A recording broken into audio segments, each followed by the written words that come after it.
It's Thursday, September 2nd, King of the Mountain State Show. My guest this evening is none other than Huntington's Garry Roland. He's off to a couple wins in this thing. Looks pretty promising. Gary, thanks for sitting down with me. Thanks, Chase. Thanks for having me, buddy. Hey, so I know, round one was down in Bluefield. You're from the Wayne area there, now living in Huntington, training in Huntington. Tell me a little bit about the experience of fighting there in front of your people. You had a big crowd. They were excited. They were into it. I know that has to help a little bit, especially if it's a tough fight. But tell me what it's like there fighting in front of your people. Oh yeah, absolutely. It's exciting, man, because I walked out and every face I saw was familiar. So it's good to have that, and it's good to have the backing of the community, and to know that they got your back and they want to come out and they'll buy some tickets to watch you fight. I mean, that's pretty exciting stuff. Yeah, and they were into it. They were into the fight. Whenever you would land, you could hear them. It was nice to have that. Like I said, if it gets to be a tough fight, it's good to be on your own home field. And Luke came to fight. I mean, we had looked at the bracket. Luke had a handful of fights like yourself, not a whole lot of experience. He's well coached, Coach Joe Board. And I didn't really know what version of Luke we were going to get. I knew he liked to box. But he came to fight. He put up a much better performance than I thought it was going to be, and it might have ended up being fight of the night. So tell me a little bit about that. Absolutely. I don't think anybody really knew what to expect. I tried to find some film on him, and I couldn't find much on him. So the game plan that we kind of set up for him was we're going to pressure him and see how he reacts. If he folds with me coming forward and being aggressive, then that's good. If not, if I have to settle down and box with him, we'll have to try a little bit of everything. And I think a little bit of everything came out in me in my fight game. From when I was aggressive, I fought aggressively and kind of wore myself down a little bit. And then I had to kind of slow down, take my time, and see how things could open up. There was a couple chances there early on. He was right on the edge. We thought maybe that was about to be it. You were about to finish him. He's a tough guy. He held on. What's it like when you get that close to victory and you can feel he's teetering about to go, and then he survives it? How do you regain yourself and go back to work? Man, it's crazy because there were several times I thought I had him, and I was kind of chasing that knockout, and I was pushing forward trying to catch him, and I wasted a lot of energy than I probably should have trying to do that. But then again, if you got one hurt, it's like blood in the water. You got to go after it. Yeah, go ahead, man. Yeah, and I know that most of your experience has been in the semi-pro with the 1 minute rounds. Even in round one, we were scheduled for 2 minute rounds. Your fight never got out of the first. You were able to get the KO over Gabe Lambert, who was an awesome fighter, storied champion as far as the semi-pros go. What's it like now knowing, preparing, going into the next fight that you've been in there for 6 minutes now? It's a different animal. As far as going into training and stuff, what was it like late in the third round? Late in the third round, I was tired, but I never felt uncomfortable. I never felt like I was in any kind of danger, which is where I just wanted to make sure I kept myself safe. When I was tired, if you go back and watch the third round, my hands were up. I was catching a lot of punches with my shoulders. I was catching a lot of punches with my forearms. And instead of moving around a whole lot, I would just kind of catch punches. And I wanted to use my head movement a little bit to kind of throw him off. And then, I would stand there and throw with him as well. So I would maybe slip a punch and then throw a punch. So it was one of those things that I couldn't utilize my full energy. But at the same time, I really didn't feel like I was in any kind of danger. I didn't feel like I was ever caught in the ropes or in a bad situation. I was never really pushed backwards. I was never put in the corner or anything like that. It never felt detrimental. So I always felt like I just wanted to keep myself safe. I felt the only way he was going to beat me is if I got knocked out, whether I was tired or not, Yeah, and we saw the fatigue, but we never saw trouble. Like it was never as if you were, limping through the end of the fight or starting to keep your hands down, like you said. We saw the fatigue, but we saw it for both guys, obviously. But it was something that I thought you handled really well. Maybe a little bit of the adversity from a different angle that you hadn't faced in the past in any of your fights. James Armstrong, he's my right-hand man and the ring announcer, and he's sitting beside me at all these things. And after 2 rounds, he looks over at me and he says, Gary could play it safe here and just dance around the ring for this last round, but I know he won't. And I don't think that part of not mixing it up, I don't think that's in you. Well, that's what Bill was telling me in the corner. He told me after the fight, he said, "Man, I didn't even think about it." He said, "But those last 2 rounds where you scored a knockdown, he was like, we could have played it safe the rest of that fight." And I'm glad he didn't tell me that, because honestly, that's just not the way I fight. I'd rather go in there and especially with a guy like Luke, that was a great fight for the fans to watch. You know what I mean? For him to stay in there, for him to grit it out and be as tough as he was, for him to take it and then give it right back. I mean, that was a fight for the hometown. I think that's what they wanted to see, honestly. It was. And, for me, selecting these things to be main event, whenever we drew you and Gabe out in round one, I thought that was an automatic main event fight. The main event amateur fight. And then for this one, it wasn't just, your ticket sales and support in Huntington and being from Huntington, but it was the way Luke fought in the first round and the styles that you guys had. We knew it was going to be a great fight. And that's why we put you in the main event. So for you, that's 2 main events back to back. You've been successful in both of them. Some fighters never get to experience that long wait, that getting there at 4 o'clock, seeing the doctor, getting your physical, weighing in, seeing the commission. And then you had about 5 hours or 5.5 hours until you actually got in the ring. 2 main events in a row, 2 wins. What's it like sitting back there in the locker room, waiting for your chance? It's tough because you want to be ready to fight, but you want to stay relaxed at the same time, because you don't want to burn a whole lot of energy, working yourself up too much or overdoing your shadow boxing or overdoing your mitt work, or trying to warm up, because you got plenty of time to warm up, and you got plenty of time to relax in between, but you have to. It's really a mental focus. You really got to get yourself ready mentally while you're back there, and then when it's time, turn on the warm up and then go. Okay. So there's 4 guys left. We started with 16, but what we really started with was everybody in the state and surrounding area. I tried my best to get the best of the best. We ended up getting 16 guys to commit to this. You won the first round, you won the second round. Now there's 4 of you left. What's it like knowing just about anybody in the fight game in West Virginia that's a heavyweight amateur had the opportunity? We spent enough time, I can safely say they had the opportunity to get in this. And now there's 4 guys left in the state and the surrounding area. What's it like knowing, objectively looking at this, you belong? Like, you now can safely say you're one of the best. What's it like with just 4 guys left? I think that's all I ever wanted to prove by doing this, is that I can do it.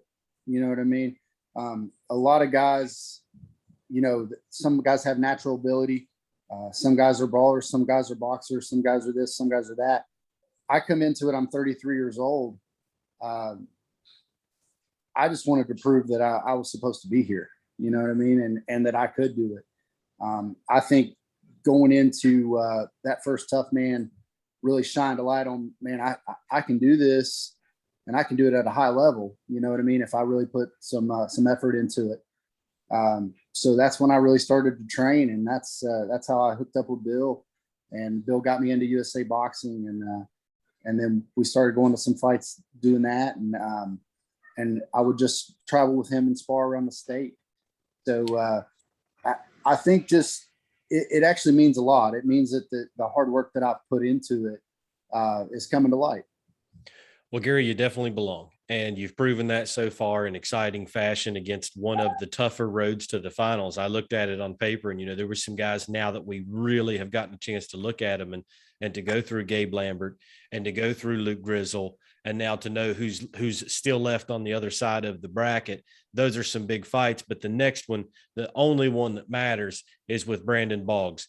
And Brandon, he's got a couple wins under his belt. I can see his confidence growing. I've known him for quite a long time. I know he wanted in this thing bad, but I know he kind of questioned how far he was going to go into this thing. Like, he hadn't fought some of these guys, and that's a big matchup. I mean, that's 2 guys that are used to stopping not only winning, but they're used to stopping the other guy. I'm sure it's going to be a big fight. You're familiar with him a little bit now at this point. What do you think going into that fight? What are we looking for? Hats off to anybody who has the guts to even step in the ring. You know what I mean? A lot of guys talk about doing this. A lot of guys that I work out with talk about doing this. So hats off to him for even, you know what I mean, being unsure of himself and still doing it and still pursuing it. I think it's great, man. I got to talk to Boggs a little bit behind the scenes at the fight, and seems like a great guy, a great competitor. And honestly, I'm looking forward to it. I didn't get to watch his fight or any kind of film on him or anything like that yet, as far as the last round goes. But I heard he won in pretty good fashion. So, like I said, hats off to him, and good luck to him in the next round. I think he's going to come out ready to fight. I think anybody that does this, whether they question themselves or not, I've questioned myself in the past, but you still want to leave it all out there on the mat when you go, all out there in the ring. So, I think he's going to show up ready to fight. As far as what his strategy is and this, that, and the other, it doesn't matter. I'm going to come out and try to adapt to whatever he shows me. So. And you've really progressed. One of the things for me is, Luke's left-handed. He really fought behind his jab well. He goes to throw a right early in the match, and you throw a big left hook. I see a lot of guys with your experience from our area. They just want to load up on the right hand. They want to throw that big right all the way from right field, connect, and turn somebody's lights out. But that was kind of a shorter, quick left hook, landed right on the button and set him down early in the fight. So we've seen your progression. Is that something you've worked on as far as getting a little bit more well-rounded? We know you've got the big right hand, but it looks like there's a little bit more tools in the toolbox than there was to start with. Yeah. So one of the things that I was told before I went out there is, if it doesn't work the first time, don't do it again. You know what I mean? Don't try to force a right hand if it's not there, So I threw a few right hands and they weren't connecting like I thought they would. But the left hook was really working. I mean, I hit him with a few left hooks. That one put him down. There's a couple other ones that gave him a good jolt. And I was really trying to turn it over and turn that chin and see what I could do with it. So that's what I kept going to once I found out that, that was kind of what was working. It was tough for me to get inside on him because he was long. He was using his reach really well. And he was also moving backwards a lot. So he would throw that left or throw that right, then he would throw the right and then the left, and then he would move backwards a little bit and off to the side. So I felt like I was kind of having to chase him a little bit to kind of get to him. So it made it difficult. And the fact that he was a southpaw, those body shots I was trying to throw right-handed body shots to the belly, and I was catching him low. So where he was long, he was moving backwards. And he was also left-handed. It made it a little bit awkward to kind of fight with him. It wasn't intentional low blows or anything like that. And I told him after the fight, I was like, man, I'm really sorry. I'd never do that on purpose. And he was like, nah, it's all a part of it, man. Don't stress it. So it was just part of fighting a southpaw. It was awkward. And a big guy. Like, that's another thing through this tournament. Gabe is really tall, 6'3", 6'4". Luke 6'3", 6'4". Boggs is a big guy. So you've ran into some of those guys that definitely size-wise. You said if it's not working, there's no reason in doing it. But if it is working, keep going to it. I used to quarterback. My dad was the head coach, and we would run Harold Miller right up the middle first play of the game. And we might do that 7, 8, 9, 10 times in a row till they had showed us that they were going to be able to stop Harold from running up the middle. And we saw the left hook early. We saw it throughout the fight. When you did get him hurt, here came the big right. It was an awesome fight. That's what you want out of a main event. We're lucky to have you. This is now camp number 3 in a row. So you're starting to kind of snowball effect on your progress as a boxer. I'm sure physically as well, staying active. We had talked a little bit off camera that you're taking a short break and then getting right back at it. Remind us again who you're working with and where you're going to be working out, which gyms and that kind of stuff. Yeah, camp number 3, still steady with Bill Yates. Bill wants to kind of travel around a little bit and get some more sparring in. We've talked about bumping up some cardio a little bit to try to make sure that I'm doing a faster pace. That way I can get used to maybe not show as much fatigue in the 3rd round if it goes the distance. And then just getting more technical with the boxing stuff. I'll definitely be training out of Tri-State Fitness, through the boxing program that they're trying to build over there. definitely traveling around with Bill as well. I mean, I think he had mentioned going down to Mike Shepard's and getting some sparring in and stuff like that. So definitely utilizing all the knowledge and everything that the people around me have. And like I said, everybody's welcomed me with open arms. So it's always good getting out and mixing it up and getting different opinions and working on different things. Well, and one of the goals is being an amateur is to improve, is to get better, is to get ready, not only to win, but it's to go through the process of how do you get there. Just like, for instance, we talked about 1 minute to 2 minute rounds. This was the first time you were really tested through 3 rounds of 2 minutes.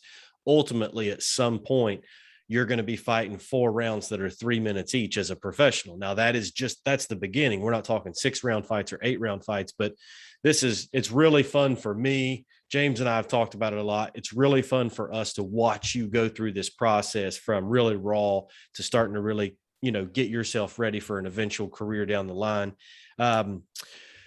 Tickets will go on sale next week. The next event, round 3, is down in Welch at the Welch Armory. It holds a couple thousand people. It's a rowdy crowd down there. A lot of those guys aren't necessarily going to personally know you or Boggs, but they're going to be hyped up. It's going to be a big crowd. We're excited about it. Our light heavyweights did good. I want to thank you again for sitting down with me and having these talks. Again, it's fun watching you go through this growth process. I know Huntington really enjoyed. If you win this one, you'll be in the championship. The championship will be in Huntington. There's another Huntington guy on the other side of the bracket that you're familiar with, and Bad Matt's right across the river there in Ohio. So we're looking at a potential Huntington or close by matchup down there. Should be totally awesome. Garry, thanks for everything you've did for the tournament. We're lucky to have you. Look forward to watching more of you. I see you got your bodyguard there with you. That's important. All right, buddy. All right, man. Thanks for sitting down talking with me. All right. Thanks, Chase. It's Good a luck. pleasure, man.